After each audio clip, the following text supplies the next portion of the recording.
오늘은 세계 기도주일입니다.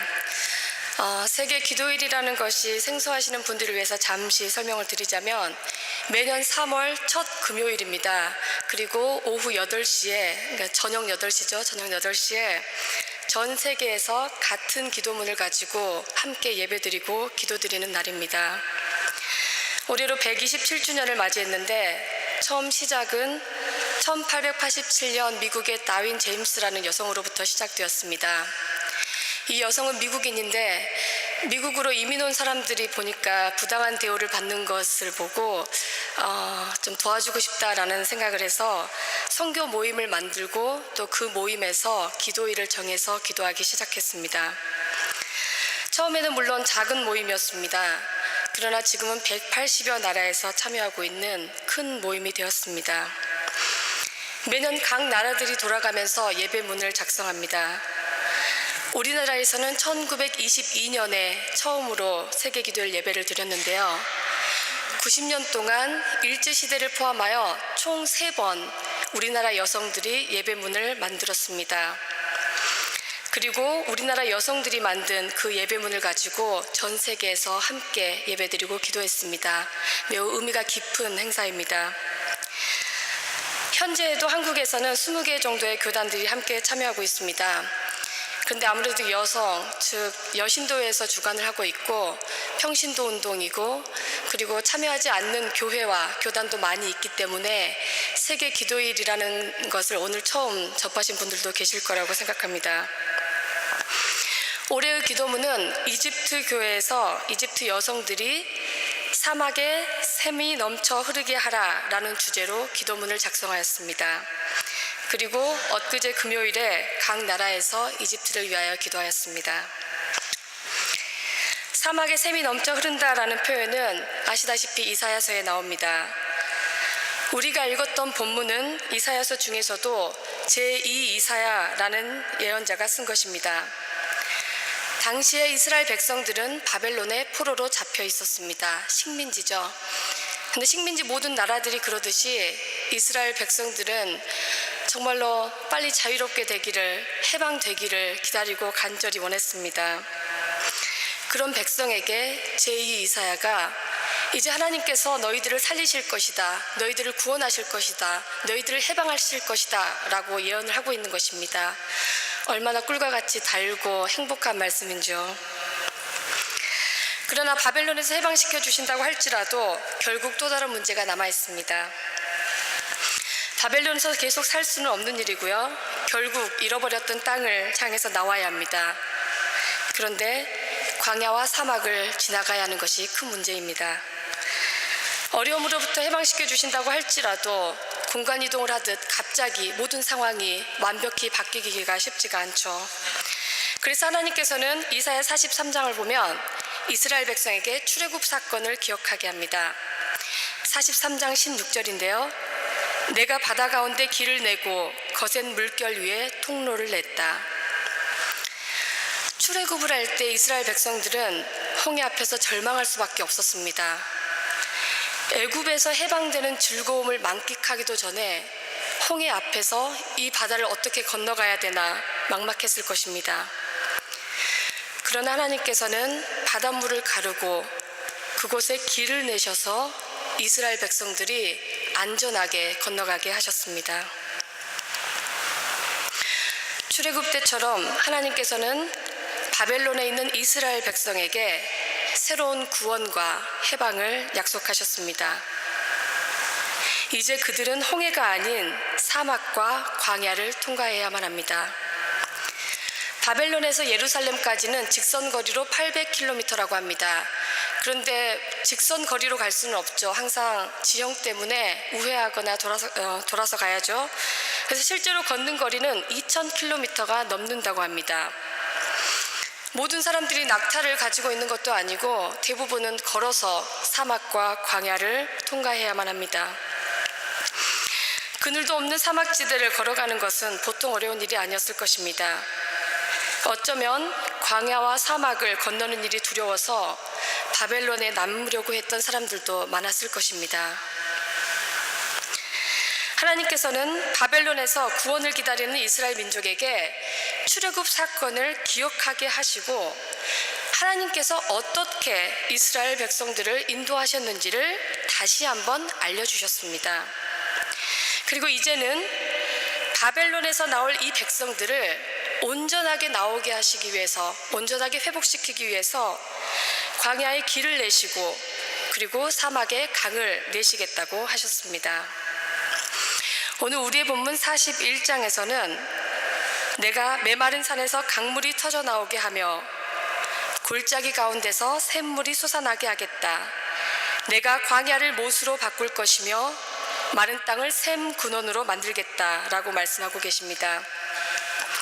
이스라엘 백성들이 바벨론으로부터 나와서 하나님의 약속하신 땅으로 다시 돌아갈 때 뙤약볕 아래서 물이 없어서 목마르지 않도록, 그리고 길이 없어서 헤매지 않도록 하나님께서 세심하게 배려해주고 계십니다. 이사야서의 이 말씀은 이스라엘 백성에게 하신 회복의 말씀이고 희망의 말씀입니다. 그러나 이 말씀이 민족적 그리고 인종적인 개념으로서의 이스라엘 민족에게만 해당되는 말씀이 아니라는 것을 저나 여러분은 잘 알고 있습니다. 우리에게도 그리고 이집트에 있는 사람들에게도 모두 해당되는 말씀입니다. 이집트에 있는 그리스도교 여성들은 우리 모두에게 사막에 샘이 넘쳐 흐르게 하라 라는 주제로 기도를 부탁하였습니다. 이집트는 여러분께서 아시다시피 여러 어려움 가운데 있습니다. 2011년에 혁명이 일어났죠. 그때 900명 가까운 사람들이 죽었습니다. 그렇게 희생을 감수하고 혁명을 치렀고 그리고 무바라크가 퇴각을 했습니다. 그럼에도 불구하고 그 이후의 정권, 무라시 정권도 결국 또 독재를 하려고 했습니다. 또 시위를 하고 또 많은 사람들이 죽었습니다. 그리고 이제 사실상은 대통령도 없는 상황입니다. 그럼에도 불구하고 계속 내전이 끊이지 않고 있습니다. 지금 이집트 같은 경우에는 경제적, 정치적으로도 마찬가지고 종교적으로도 굉장히 불안한 상태라고 합니다. 이슬람교가 국교지만 물론 종교의 자유는 있는 나라입니다. 그럼에도 불구하고 해마다 종교 집단의 테러들이 수십 건씩 일어납니다. 작년 한 해에만 해도 60개의 교회가 불에 탔다고 합니다. 이집트의 여러 지역들이 지금 여행 제한 지역으로 묶여 있습니다. 매우 위험한 상황이라는 것을 알려주고 있죠. 우리가 작년까지 거슬러 가지 않더라도 올 1월에도 그리고 2월에도 이집트에서 얼마나 많은 사상자가, 부상자가 발생했는지 소식을 들을 수 있었습니다. 이런 상황에서 이집트에 사는 여성들의 삶은 어떠할까요? 영국의 톰슨 로이터 재단에서 아랍 국가 22개국을 대상으로 여성의 인권에 대한 조사를 했습니다. 그런데 이집트는 여성이 살기에 가장 최악의 나라로 선정되었다고 작년에 발표되었습니다. 이라크에서 사담 후세인 때 있었죠. 얼마나 암담했습니까? 그때보다도 더 위험하고 더 절망적인 상태라고 합니다.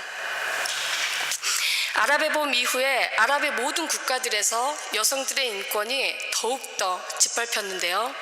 그 모든 나라들보다 이집트는 더욱 인권이 보장받지 못하고 어려운 상황이라고 합니다.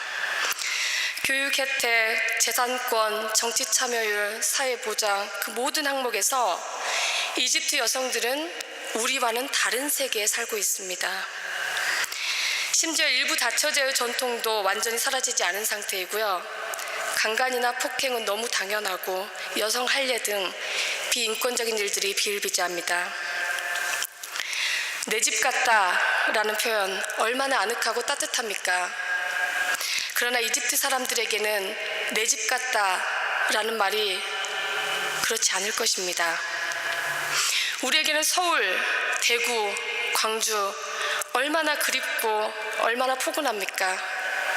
하지만 이집트에 사는 사람들에게 있어서 카이로는 그렇지 않을 것입니다.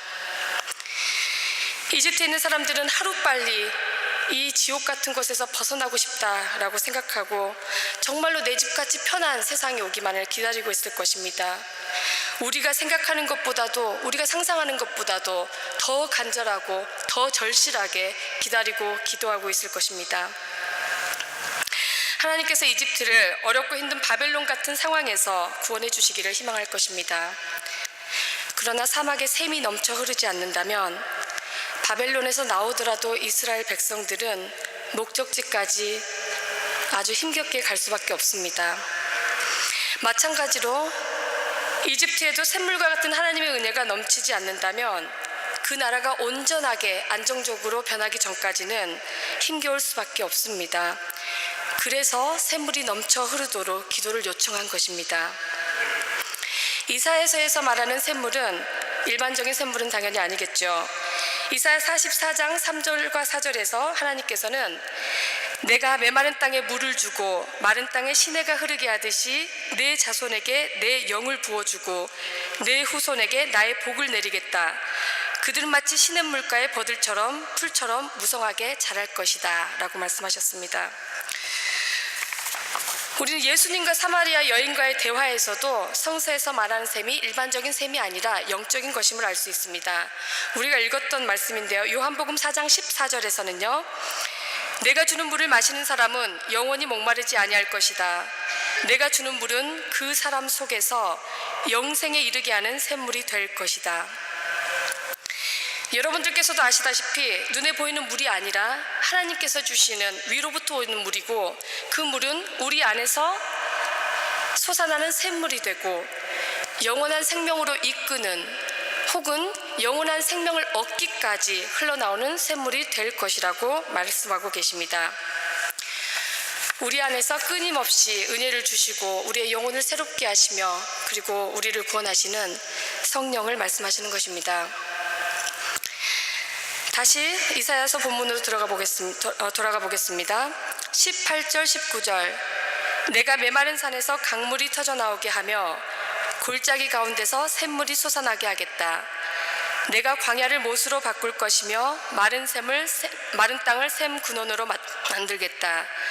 내가 광야에는 백향목과 아카시아와 화석류와 들 올리브 나무를 심고 사막에는 잣나무와 소나무와 회양목을 함께 심겠다.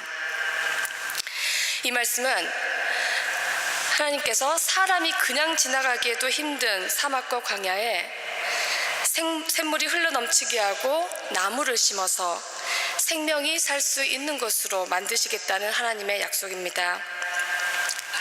생명이 도무지 살 수 없을 것 같은 곳을 푸르게 만드시겠다는 것입니다. 우리는 이 말씀을 통해서 하나님께서 우리의 그리고 이집트의 그리고 전 세계의 메마른 영적인 상황에 샘물과 같은 성령을 부어주셔서 생명을 회복하시고 그리고 완전히 새로운 곳으로 변화시켜 주시리라는 희망을 가질 수 있습니다. 사막과 같은 이집트와 이집트 여성들의 영적인 상황 속에서 이 성령의 샘물이 흘러나올 때 이사야서 41장 20절 말씀입니다. 사람들이 이것을 보고 주님께서 이 일을 몸소 하셨다는 것을 알게 될 것이며 이스라엘의 거룩하신 하나님께서 이것을 창조하셨다는 것을 깨닫게 될 것입니다. 비록 올해의 기도문이 사막에 샘이 넘쳐 흐르게 하라이지만 사막에 샘물이 넘쳐 흐르게 하실 수 있는 분은 하나님뿐입니다. 오직 하나님만이 사막에 샘물을 만드실 수 있는 분이며 또한 만드시는 분입니다. 하지만 하나님께서는 샘물을 만드신 후에 택하신 사람들을 통해서 그 샘물을 보게 하시고 또 필요한 사람들에게 맛보게 하셨습니다. 하나님의 성령의 은혜를 그리고 회복하시고 살리시는 구원을 사람들이 보고 맛볼 수 있도록 시대마다 통로의 역할을 하는 사람들을 세우셨습니다. 오늘 하나님께서는 우리를 그 통로로 부르셨습니다. 하나님께서 사막에 샘물을 만드시면 그 샘물을 보고 맛보게 하는 사람들이고 하나님께서 구원을 베푸시면 그 구원을 보고 맛보게 하는 사람들입니다. 우리의 작은 기도가, 우리의 복음의 한마디가, 우리의 사랑과 위로의 한마디가 하나님의 샘물로 그리고 하나님의 구원으로 이끄는 통로가 될 것입니다. 마치 사마리아 여인이 예수님과 이야기를 나눈 후에 마을로 돌아가서 마을 사람들에게 예수님을 증언한 것과 마찬가지입니다. 그 사마리아 여인이 마을 사람들에게 전하지 않았다면 마을 사람들은 예수님이 계신 샘으로 오지 않고 예수님의 말씀을 들을 수 없었을 것입니다. 그리고 예수님이 주시는 생수를 받지 못하고 구원받지 못했을 것입니다. 사마리아 여인이 샘물로 이끄는 통로가 되었기 때문에 마을 사람들이 예수님을 보고 이분이 참으로 세상의 구주이심을 알았다라고 고백할 수 있었습니다. 창세기 21장에는 샘물의 통로가 된 또 다른 여인이 한 명 나옵니다. 하갈입니다. 아브라함과의 사이에서 이스마엘을 낳았던 하갈. 이 하갈은 아브라함과 사라에게서 쫓겨난 후에 이스마엘과 함께 사막을 정처 없이 헤매고 다녔습니다. 원래 하갈은 이집트 사람이죠. 그런데 21장 21절을 보면 이스마엘이 바란 광야에서 활을 쏘는 자가 되었다라는 구절이 있습니다. 즉 하갈은 이집트 여성이지만 이집트로 돌아간 것이 아니고 광야를 헤매고 있었다는 거죠. 물론 다 이집트인이라고 해서 이집트의 삶의 터전이 있는 것은 아니니까요. 어쨌든 아브라함과 사라의 집에서 쫓겨나서 갈 곳이 없었던 모양입니다. 사막에서 광야에서 헤매고 있었는데 마침 아브라함이 챙겨준 물도 다 떨어졌습니다. 아들이 죽어갑니다. 죽어가는 자식 앞에서 참아 울 수가 없어서 100m쯤 떨어진 곳에 가서 펑펑 웁니다. 그러자 하나님께서는 소리를 들으셨습니다. 하나님께서는 아들을 위해 울고 있는 하갈의 소리를 들으신 것이 아니라 이스마엘의 소리를 들으셨습니다. 그리고는 하갈의 눈을 열어서 샘물을 보게 하셨고 하갈은 이스마엘에게 물을 먹이고 둘 다 살 수 있었습니다. 하나님께서는 전에 아브라함에게 이스마엘도 한 민족이 되게 하겠다라고 말씀하셨습니다. 하갈은 이 약속을, 하나님의 약속을 이루는 데 쓰임을 받은 것이죠. 하갈이 없었다고 할지라도 하나님께서는 이스마엘을 어떻게든 살리시고 아브라함과 한 약속을 지키셨을 것입니다. 그러나 하갈이 그 일에 함께 동참해서 쓰임 받았기에 하갈의 인생에는 복된 것이죠. 하갈이 아들 이스마엘을 위해서 기도할 때 하나님께서 그 아들의 우는 소리를 들으신 것처럼 우리가 이집트를 위해서 기도할 때, 그리고 우리가 전 세계 곳곳 어려움 속에 있는 사람들을 위해 기도할 때 하나님께서는 그들의 목소리를 들으실 것이라고 저는 확신합니다. 그러므로 세계 기도일을 맞이하여 이집트를 위하여 기도해 주시기를 간절히 부탁드립니다. 그리고 세계 곳곳 어려움 가운데 있는 사람들 너무나 많습니다. 그들을 위해서 기도해 주시기를 부탁드립니다. 우리의 기도를 통해서 그 사람들은 하나님께서 만드신 샘물을 보게 될 것이고 마실 수 있을 것입니다. 그리고 사막에 샘물이 넘쳐 흐르게 하시는 하나님을 진정으로 찬양할 수 있게 될 것입니다. 하나님의 구원의 사역에 귀하게 쓰임받는 저와 여러분들이 되시기를 축원합니다. 기도하겠습니다. 마른 땅에 샘물이 넘쳐 흐르게 하신 하나님을 찬양합니다. 이집트와 세계 곳곳에 생명을 살리는 하나님의 샘물이 넘쳐 흐르게 하여 주시옵소서. 전 세계에 흩어져 있는 하나님의 민족이 구원의 사역에 쓰임받는 축복의 통로, 샘물의 통로가 되게 하시어서 영적인 생명이 필요한 곳에 회복과 구원이 있게 하여 주시옵소서. 예수님 이름으로 기도드립니다. 아멘.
주